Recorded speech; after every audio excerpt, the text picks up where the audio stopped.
This video contains news and analysis related to a recent terror attack in Kashmir. The content may include sensitive visuals and discussions that could be distressing to some viewers. Viewer discretion is advised. We strongly condemn all forms of violence and terrorism. The purpose of the content is solely to inform and create awareness based on verified reports. Bharat Pakistan সম্পর্কের আগামী ভবিষ্যৎ কি হবে তা ঠিক করে দেবে আজকের রাতের প্রত্যেকটা মিনিট। সীমান্তের ওপার থেকে যদি কোনো রকম ভুল পাকিস্তান করে তাহলে সঙ্গে সঙ্গে যোগ্য জবাব দিতে আজ রাতে তৈরি রয়েছে ভারত। সেনাবাহিনীর তরফ থেকে ইতিমধ্যেই অবস্থান স্পষ্ট করে দেওয়া হয়েছে।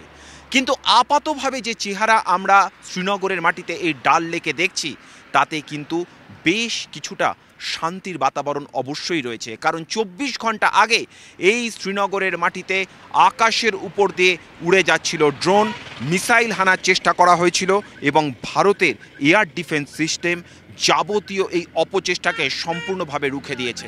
কিন্তু আজকে আমরা যে চেহারা দেখছি, আপাতভাবে এই জায়গাতে জনজীবন স্বাভাবিক।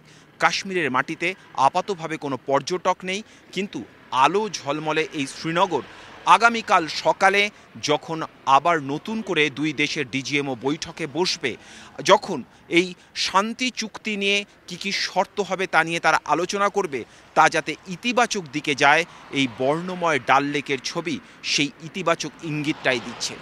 স্বাভাবিকভাবেই এই বর্ণময়তা আগামীকালও অব্যাহত থাকবে কিনা তার উপরে নির্ভর করবে শুধুমাত্র ভারত পাকিস্তান নয়, তার পাশাপাশি দক্ষিণ এশিয়ার শান্তিও।